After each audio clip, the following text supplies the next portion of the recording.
Yo, is this thing on? This thing on? Yeah, this is on. This is on. It's on and popping, baby.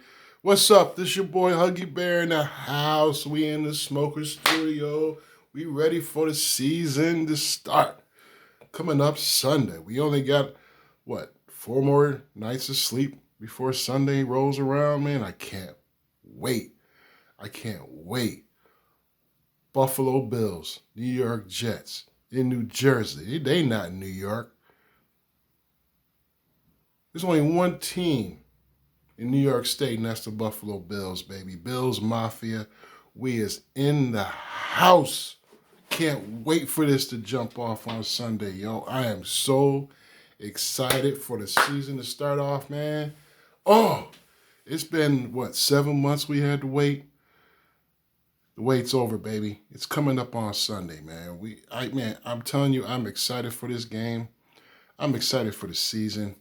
But let's talk about this game coming up. We got Josh Allen versus Sam Darnold, two young, promising quarterbacks. Um, let me talk about the quarterbacks right quick. Who's the better quarterback in your eyes? Who's the better quarterback right now? A lot of people think it's Sam Darnold because he has better accuracy. Um, I think a lot of people, when Josh was drafted, um, I was on Twitter. We had this discussion about people booing the pick. I think a lot of those people are eating crow right now because I think Josh, maybe 2 or 3 years from now, I hope I'm right. Maybe I'm not, but I think I am. I think this kid Josh, the more reps he gets, he's going to get better and better and better. I think he has a higher ceiling than Sam Darnold. I think Darnold, don't get me wrong now, I think Darnold's a good quarterback. Um, they came up here last year and beat the Bills, the game in Buffalo. If you remember that first game in New Jersey last year, the Bills went in there with Matt Barkley and blew the brakes off of the Jets. I mean, kicked their ass at home in their place. Robert Foster went off. McKenzie had a nice little touchdown. Um, I don't know. McKenzie wasn't here then, was he? No. I think Robert Foster is the one that had the huge game in the Meadowlands last year. But getting back to whether who is the better quarterback right now, um, I think you have to give a slight edge to Sam Darnold because that kid is accurate. He made a pass last year, uh, the game in Buffalo, where in the fourth quarter, he made two huge plays in that game. The first play where he scrambled, avoided Kyle Williams on the sack, and made a very nice pass on the run to Robbie Anderson in the end zone, which really started the Jets' comeback in the game last year in Buffalo. Um, I think that right now, Sam Darnold is the better quarterback, but Josh Allen is the better athlete of the two. And that's why I say he has a higher ceiling than Darnold. It might take him a little bit longer to get all the things that he needs to know about the pro game. Coming from Wyoming, he didn't have the supporting cast that Darnold had in at USC. Um, that's what's holding him back right now. But Josh is he seems like a quick learner. Um, he seems like he's all in. When you combine those two things, hard work and a positive attitude, that's going to take Josh Allen to another level. Um, but let's get back and talk about this game. I think this game is going to be very competitive. I think you got two AFC East teams going at it. You got two teams that know each other well. Um, I think it's going to come down to coaching, whoever wins this game. Whoever has the better game plan going into this game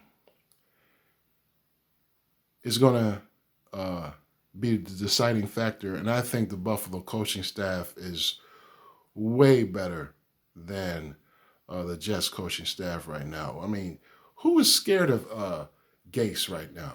I mean, this guy, he doesn't seem all there to me. But that's why I think Buffalo's going to win this game. I think they're going to have their team better prepared for victory than the Jets. I think the Jets are a hot mess. I don't think they have all their stuff together right now. And that's good that we're playing them right now, first game, because Buffalo has all the momentum. They went 4-0 in the preseason for the first time in team history. Many of you might say, "Well, so what? Who cares about the preseason?" I think the Bills are coming into this game very, very confident in themselves. That could make a big difference right there. And let's talk about a couple of things right quick. Let's talk about the Bills' offensive line versus the Jets' defensive line. Who's got the advantage there, guys? Who do you think? To be straight up honest with you, I think the Jets have an advantage there. But on the flip side of that, I think that Buffalo's defense has an edge on the Jets' offense. I think that they have a slight edge.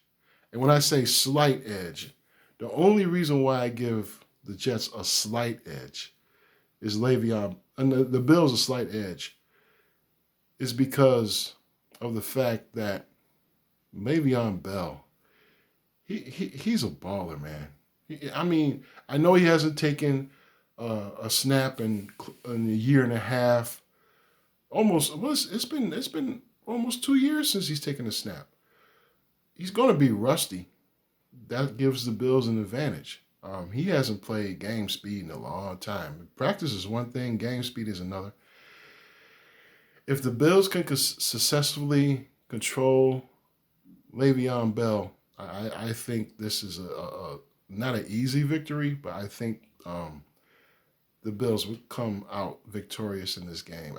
There's no way Le'Veon Bell is in top game shape. It might take him 3 or 4 weeks to get to the level where he wants to be, since he didn't play in the preseason at all. That gives the Bills another edge. I think, like I said before, the coaching is in Buffalo's favor. Momentum is in Buffalo's favor. Even though it's the Jets' home opener, I think the Bills' defense can quiet that crowd real quick. As you know, the Jets fan base, they're kind of finicky. You know, they will boo them in the first quarter. If things don't go right, they will get booed. And let's talk about getting back to the offensive line versus defensive line. I think the Jets have an advantage there. You flip the script for the Bills have a better defense than the Jets. The Bills have an elite defense. For those of you who are outside Western New York area and not familiar with the Bills defense, I'll tell you, Bills defense is top 5 in the league. Easy. If everybody's healthy, they're deep on the D line.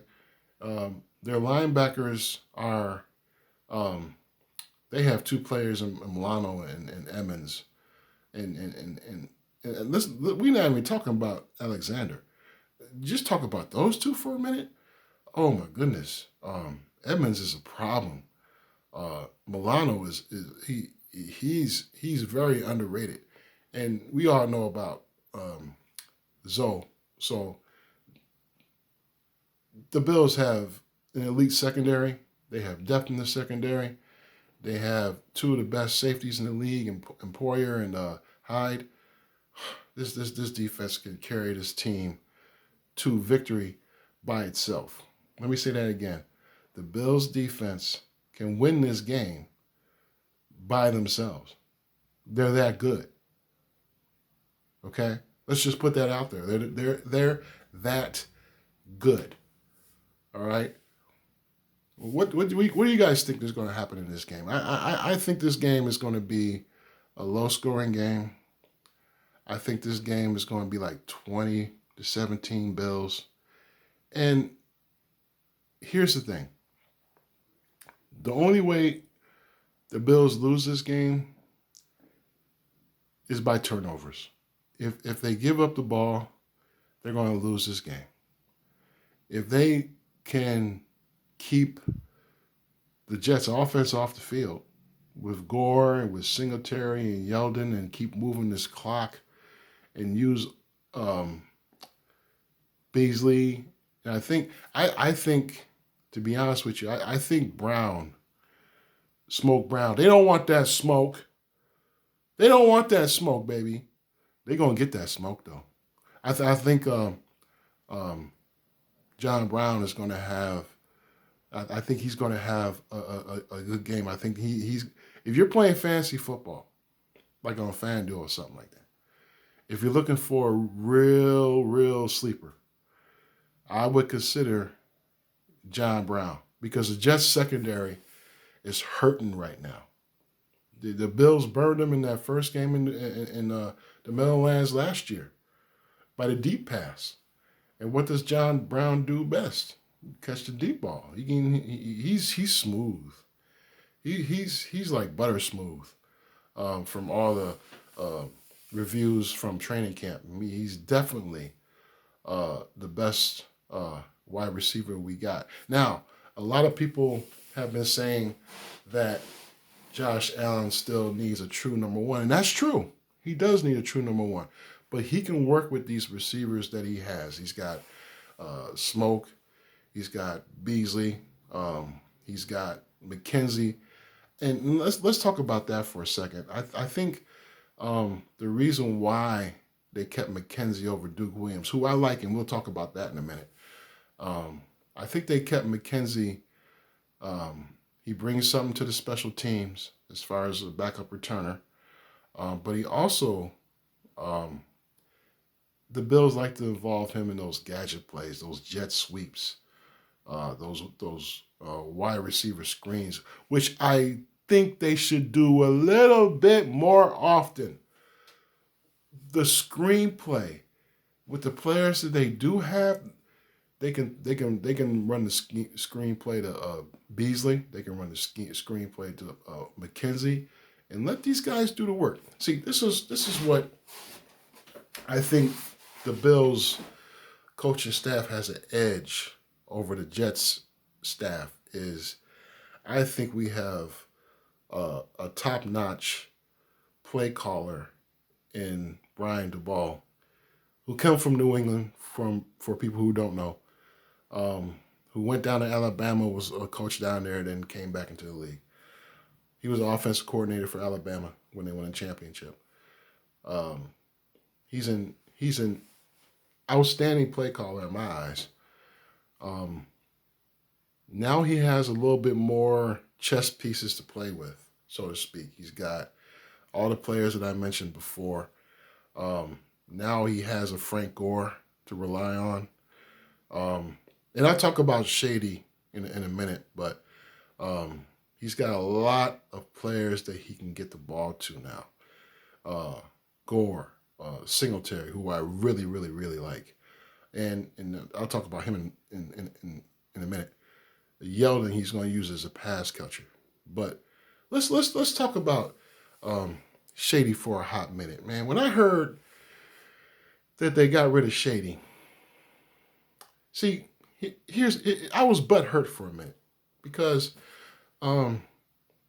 Shady, I think Shady had one more good year in him. Let's talk about that for a minute. The NFL, man, is just a cold, you know what business. Um, this was about money. It wasn't about talent. This was about, well, you could say it was about talent too, because the reason why I thought they kept Shady all through the preseason was they were trying to figure out if Devin can handle it. And Devin, to my surprise, proved that he can handle it. He can catch the ball better than they thought. He's a better running back than what they thought. I just think that they were just trying to find out what they had in Devin Singletary. And they said, okay, one of those veteran backs was going to go. I mean, when you draft a running back in the third round, he's staying. He's a lock. He's not going anywhere. So, and I was saying on Twitter that there was going to be a surprise cut. There was going to be a surprise cut. One of them veteran running backs was going to get cut. Did I think it was going to be Shady? To be honest with you, I thought there was like a little bit of a better chance of it being Shady because they were going to keep Gore. Okay, they were going to keep Gore no matter what, and they gave Yeldon $2 million a year. So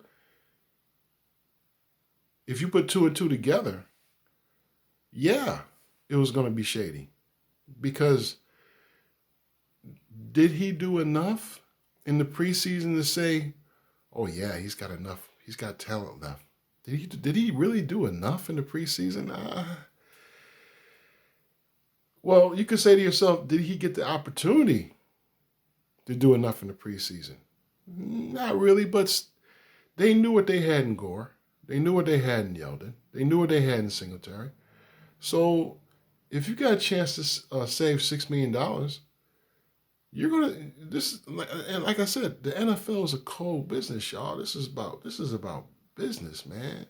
Why would you pay Shady $9 million a year when you could pay Singletary to do the same job for a fraction of that price? Okay? It's about business, baby. That's all that was. Okay? So now you're going into the season with another, I hate to say it like this, is the offensive line patchwork? They got better pieces. Okay, I like Dawkins at left tackle. I like Spain at left guard. Okay, is he the best left guard in the league? No. Is he Richie Incognito? No, but he's serviceable. Okay, I like Mitch Morris as center. Hope he doesn't get another concussion. All right.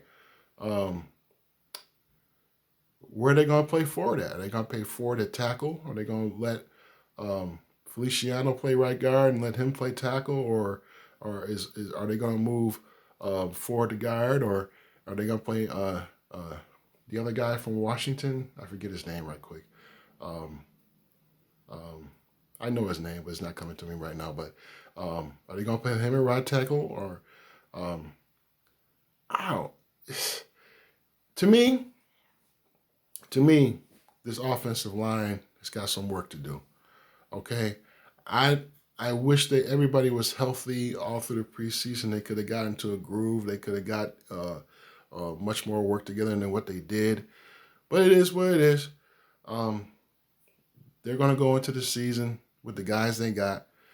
I think they're going to be better in the run game. I think they're going to be much better pass protecting. That line last year we had. Why do you think Josh led the league in rushing? He was running for his life, for God's sakes. There were some games like the Houston game last year, the Miami game on the road, a couple of games more at the end of the season where Josh was just running because he didn't have any weapons. He was trying to do it by himself. He did a very good job of doing it by himself. I don't think he has to run as much. I don't want to see him running as much as he did last year. If he rushes for 4 TDs and has 400 or 500 yards, as opposed to what he did last year, where he had 7 or 8 rushing TDs and 600 yards rushing, that's way too much running for a quarterback. You're not going to last a full season if you're running like that. And I think that's why the Bills went out and got all these offensive linemen. And I want to say something else. It's a damn shame that everybody couldn't stay healthy on the offensive line, but there's one injury that really hurt me when I heard about it. It was the injury to Waddle. I think that kind of messed up their plans of what they wanted to do with the offensive line right there, because he was going to be their swing tackle. And they had to go out and get Ryan Bates to essentially replace him. And he ended up making the team because he can play center, guard, and tackle. But I think his injury really messed up what the Bills wanted to do with the offensive line in the preseason. And that injury hurt me because I've been talking to his wife on Twitter all the time, and they're great people, and you hate to see bad things happen to good people, and LaDainian's good people, and Shelley is good people, and I hate and that hurt me when that happened. But getting back to this game and getting back to the season coming up, I think they're going to be 9-7. The only way they can be better than 9-7 is they come out the gate hot. They come out the gate hot, y'all. 3-0. That means they only got to win six more games. But they got to come out hot. If they don't win against the Jets, the Giants in the Meadowlands back to back, they'll be playing in the same stadium. Then come home against Cincinnati. They're all winnable games. Their defense is good enough to win those 3 games. Really, seriously. Their defense is good enough to stop Le'Veon Bell. Listen to what I'm about to say. Their defense is good enough to stop Le'Veon Bell. Their defense is good enough to stop Saquon Barkley. You get what I'm saying? Their defense is definitely good enough to stop the Bengals. Okay? This defense is going to have to carry this team early in the season, because I don't think the offense is ready. It's going to be full of steam until like four games into the season, until they find their true identity. Once they find their true identity, I think that they're going to be ready to roll for the rest of the season. But they got to find their identity first. Once the Bills find out what their true identity is, then we're going to see this team really explode and get well real quick, real fast. But I didn't think this video was going to be long. I'm rambling. I'm rambling because I'm so excited about this season coming up. Bills Mafia, we got a lot of good things to look forward to this season. Stay tuned. I'm going to try to do this every week, give you a little primer about what the game is going to be like. I think this game is going to be, like I said, 2017 Buffalo, with the Bills winning it at the last minute with a house money field goal. I can easily see that happening. I'm kind of expecting a win, really, in this first game. So get ready, Bills Mafia. We going to be in the house. This is going to be an exciting season. I can't wait to get it started on Sunday. This is your boy, Huggy Bear. You can find me on Twitter under that handle, Huggy Bear. Holla at your boy. I'm out. Y'all be good. Peace out.